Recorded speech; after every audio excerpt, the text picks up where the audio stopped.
Hey, how's it going? I I'm not sure how this is gonna go because I did not take notes beforehand, and that doesn't always go as planned. Like, I think it's gonna go a certain way, and then it doesn't at all. Does something completely different. But actually, that kind of tracks with what I wanted to talk about. I have been noticing a pattern lately, and it is that we, or I, misunderstand something pretty huge, and it's not exactly helping. So, I just kind of noticed that it happens a lot that we are sure of something, or we think something is the case, before we know for sure whether it is or not.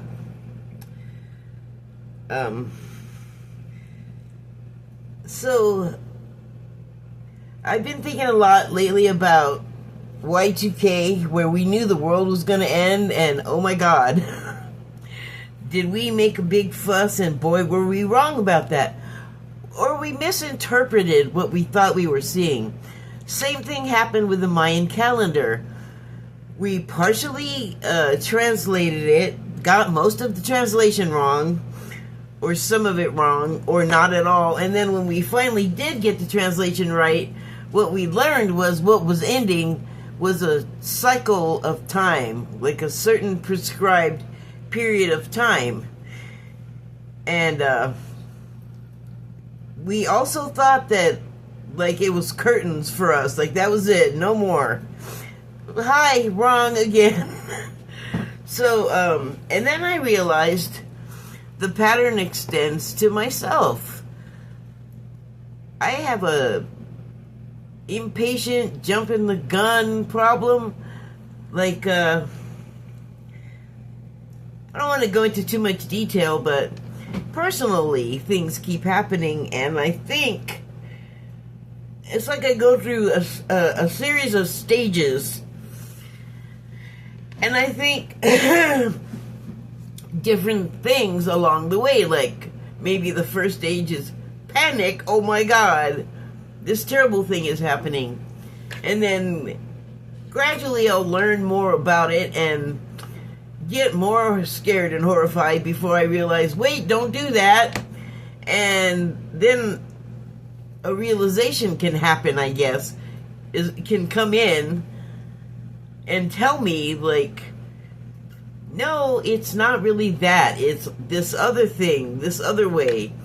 But my issue with that whole problem is I jump to the conclusion first and act after I think I know what's going on. And then as soon as I act, I realize, I learn, you didn't know what was going on. You still got it wrong.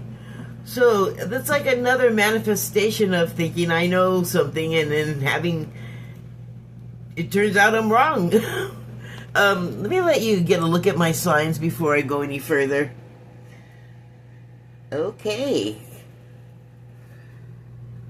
So, there's that, like, on the personal level, but then, you know, on the mass level of all of us doing that, like, we all, like, lemminged right onto Y2K ending the world. Same thing with 2012.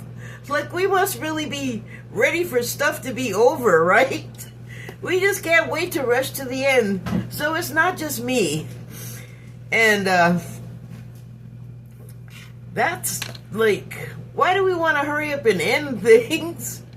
I don't think we really do want that. Like, we may be tired, and I don't just mean end of the workday tired. I mean, like, repetitive life cycles, repetitive reincarnations of going through all kinds of stuff, all kinds of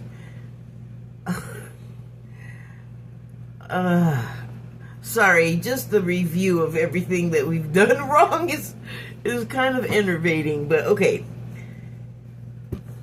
We eventually get things right, though. The problem seems to be, though, is jumping to the assumption. So, pin that. And here's another thing that has happened.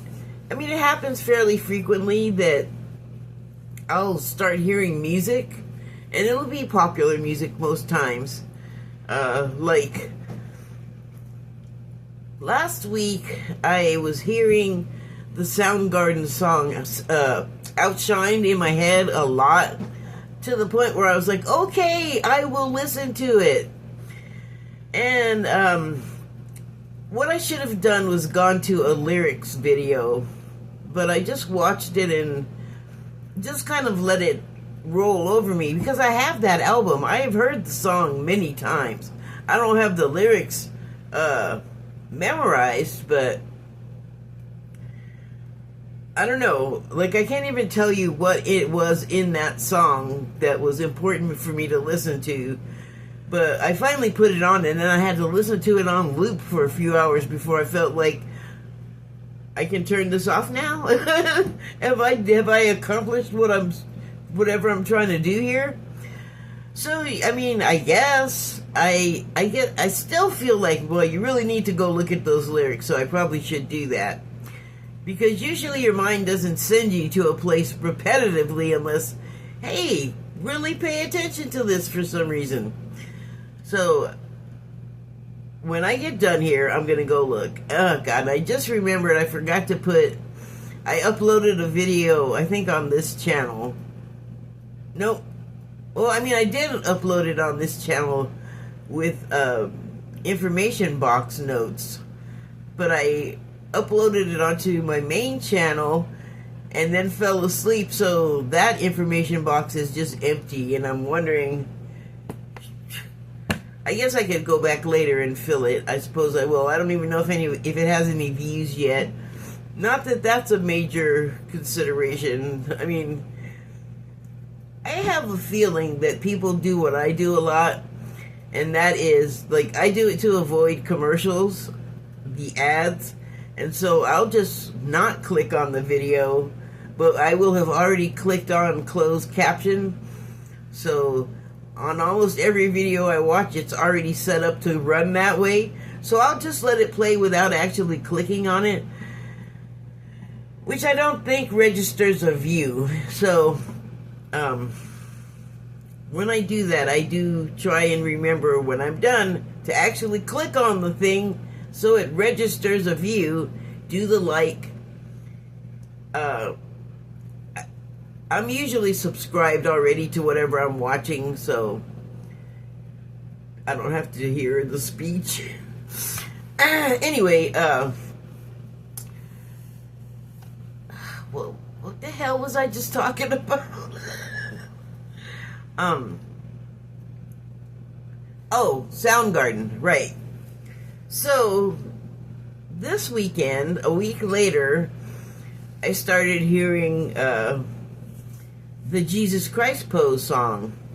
I think it's just called Jesus Christ Pose. Pretty sure there's no the. But anyway, I had not looked at the video for that in a really long time. Like, probably, it's been since the 90s. And so, I put it on to hear it, because I was like, listen to this song, listen to it, listen to it, listen to it. That one I actually know the lyrics to pretty well. I mean, I don't have them memorized, but I know what he says a lot, because I was like, what is he saying about Jesus? Don't get the wrong idea. Like, when I first heard that, I don't know, like, I think it's Catholic damage, that it just made some kind of impression on me that was, like, deep and unexamined, and I guess it just decided to surface recently. So I put the video on YouTube, and I'm thinking I'm just gonna listen to the song, but then I'm like watching the video, and in the beginning, and I realized later, I have seen this video before, I have seen this part of it before, and it had a similar effect, I think. But in the beginning, it takes a phrase from scripture somewhere, which reads correctly, because Jesus loved, they substituted Soundgarden for somebody else's name, but because, sorry, I said that wrong, because blank loved God so much, they were given his only son. But in the video, they put a G on the end of it, so it reads his only song, which could be read as blasphemous, but why? If the creator of all created everything, then even the blasphemy has got to be some kind of okay on some level. I think blasphemy is a man-made thing, so I'm just, if we did it, it's got like our dirty, greasy-fingered spin on it, and is more incorrect than not, in my opinion. So anyway, I'm thinking of that as the song comes on, and then I'm also thinking, like, the Jesus Christ pose, to call it that is, I think, kind of cheeky. And, well, there's a level of cheekiness in the lyrics, so I guess it plays, but... And here I am, like, Catholic damage, all, ooh, you better not say anything. You can say it. It's okay. You can say it. It's probably not what's gonna get you struck by lightning, if that's gonna happen. If that's gonna happen, that's meant to happen, and that probably has nothing to do with the Soundgarden song, Jesus Christ Pose. And by that all, I mean, I don't think that, like, Chris Cornell's death has anything to do with him singing that song, or any misfortunes that Soundgarden as a group may have had. I don't think it sprung from that. I don't know that they have, that they had anything that I'm talking about. I have no doubt they had problems that kind of go with the territory, but yeah, I don't think, like, any of it was because of that lyric. We like to put a lot of superstition on stuff, and that's not how it goes. Like, again, with the superstition, we think we know something, but we're probably misinterpreting what superstition even is. Now I gotta look into that and see what that's about. But anyway, I think the point is something else I've been seeing a lot, and I keep wondering, personally, how can I do this more? I mean, I'm already doing it as much as I possibly can, and that is, oh, come on, brain, you always do this to me. Jesus Christ pose, and, you're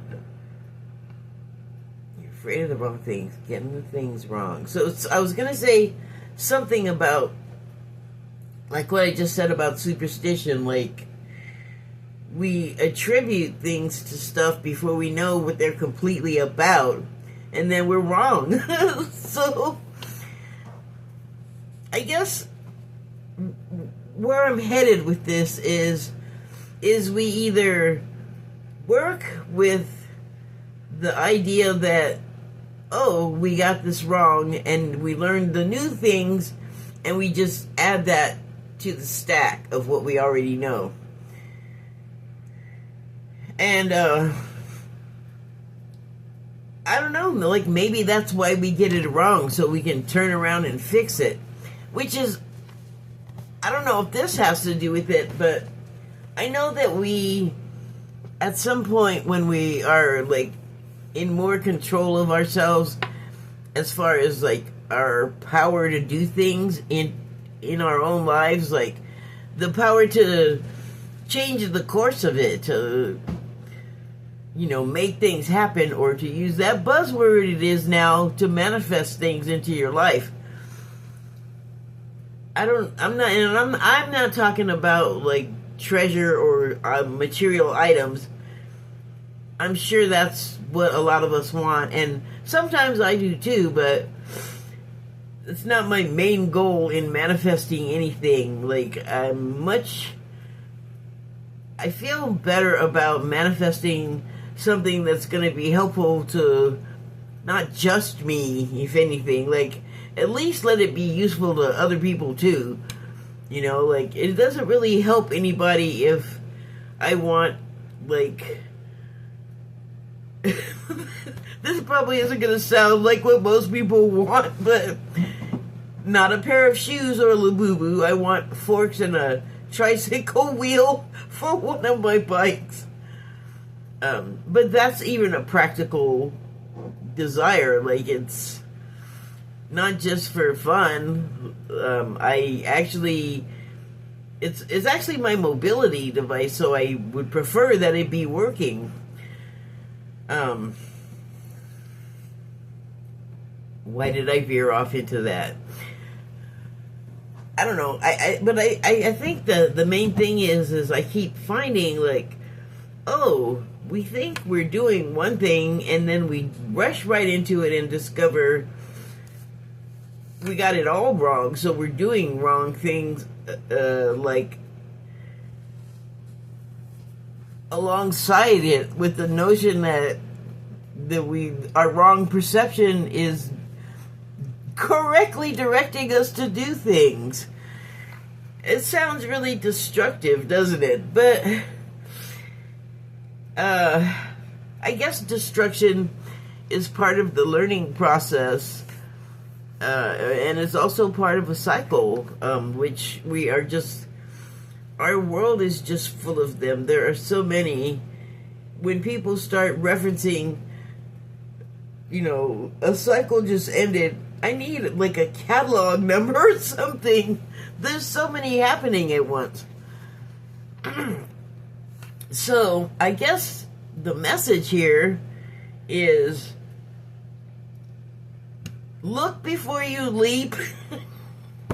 That's a pretty simple way of saying it, but in the instances that I'm talking about where you're just thinking a thing, you know, you just got it wrong, but it's personal to you, and for the most part, that doesn't really damage like everybody else and everything else.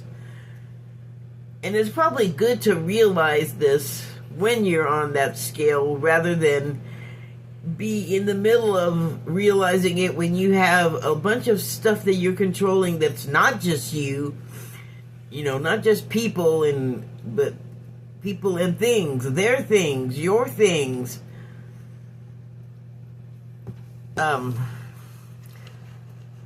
So, I mean, if you go in and do something, anything, by an incorrect process, at some point the wrongness is going to show up, and so we don't want that. So I guess what I'm saying is we learn how to do it on a smaller scale to sort of repair these misconceptions, and then right whatever you were doing, get it back on track. So I pulled a Declarations of Mary Magdalene card, and here's what it says. When one knows that thou shalt create all things from thy inner source of love, is when one understands the alchemical magic of life eternally. So it says, when one knows that thou shalt create all things from thy inner source of love, is when one understands the alchemical magic of life eternally. So that's what I started to say. I noticed that I found myself creating little problems for myself that I could then go and work out. And that's probably a misuse of that ability to create a situation. In my head, in my heart, I know what you want to do if you're going to create a situation is create a beneficent one where, as best you can, you're not damaging other people. In fact, you want to enhance their existence. At least that's what I feel like I want to do. So we don't have to do that, though, necessarily. I have thought that when I do that, it's like busy work for myself. Is that a thing? Spiritual busy work? You know, like, it makes me feel a little guilty because it's almost like you've drawn somebody into something without their consent, but pretty much nothing happens that isn't already consented to. Like, it's not going to come to mind if it's not something that could happen. So that's how I feel anyway. It's not just how I feel like that's what's happening. So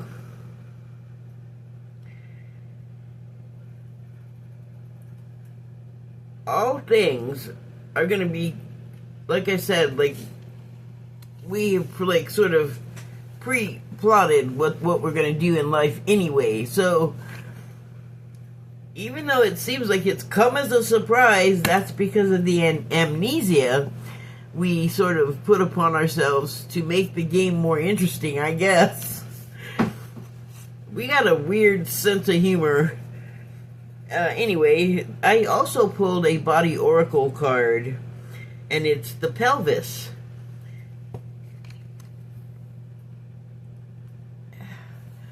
I have broken my pelvis. It was a terrible experience. Anyway, the subtitle on this card is receptivity. Let me read what it says. Release rigidity to gain insight. Huh. Well, receptivity is interesting when you're talking the pelvis because that is the entryway to the uterus pretty much. And unfortunately, by force or by acceptance, you can receive the seed of man through that entryway where the uterus sits inside of the pelvis. Protected by it, I guess, because it is, I mean, it's not around it.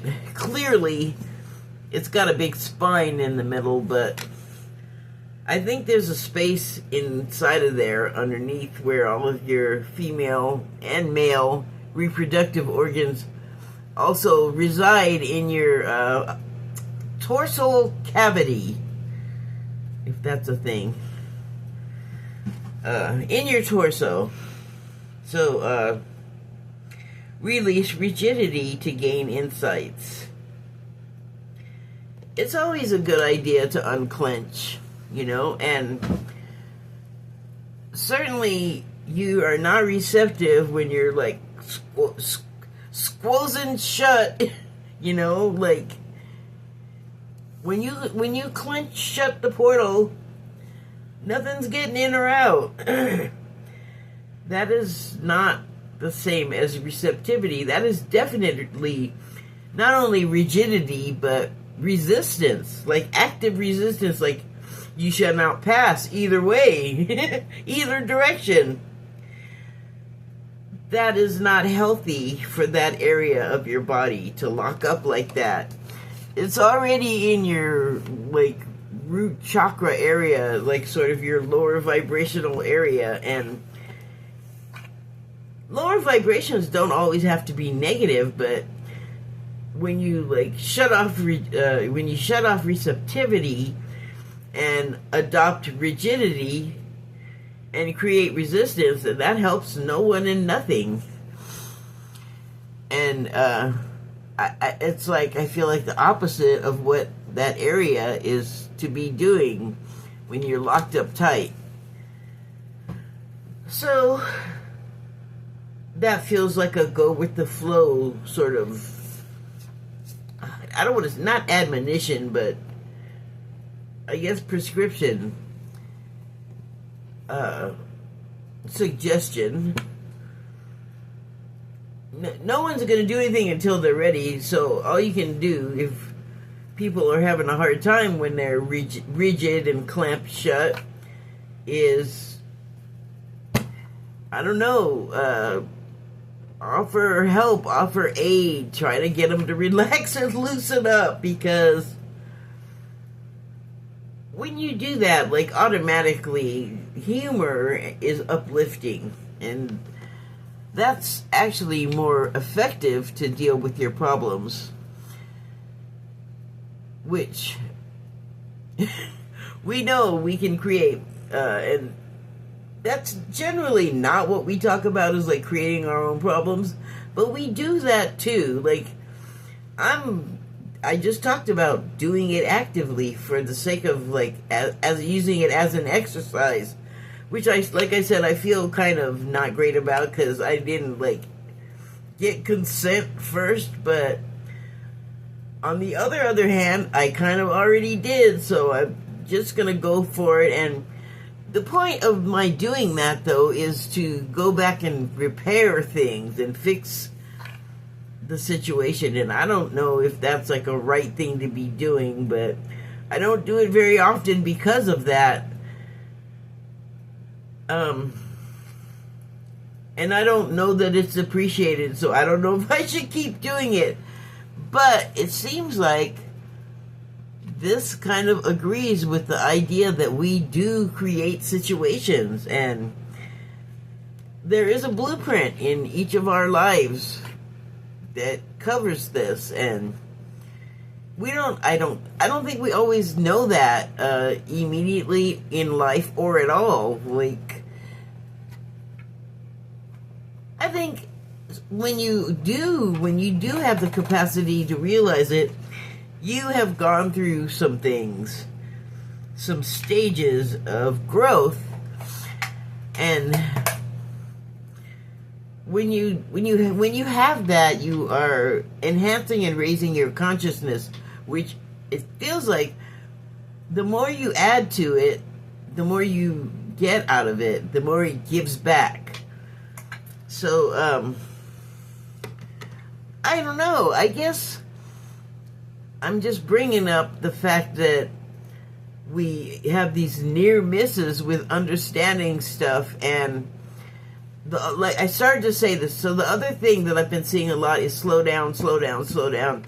And like I was saying, I don't know how much more I can slow down, except for when I have these realizations, and it's like, oh, slow down and think that through. So I guess further, what situations are you creating in your life, and are you doing it for a creative, progressive, positive purpose? Or are you just sort of swirling around in your root chakra down in your pelvis, not uplifting yourself? You can stay there. There are definitely lessons to be learned to stay in that vibration, but it's hard. You raise up and things get a lot easier, and it's not like anyone, okay, it is like anyone can do it, but it's not like you can just start from go, usually, and just be doing it. The steps matter. You can't cut corners. It's like any kind of education. There are basic fundamentals you gotta learn, and your expertise grows exponentially from that kind of foundation. Otherwise, it's just chaotic, erratic. You could create fear, which is another sitting down in your lower gut sensation that really is certainly not helpful if you're creating things that are scaring yourself. So, okay, and also, like, don't be blaming other people when bad stuff happens to you, because it's not just that there's two sides to every story. Some of these things were meant to happen, and for a lesson to be learned from the experience. And that's how everything is. So, anything else?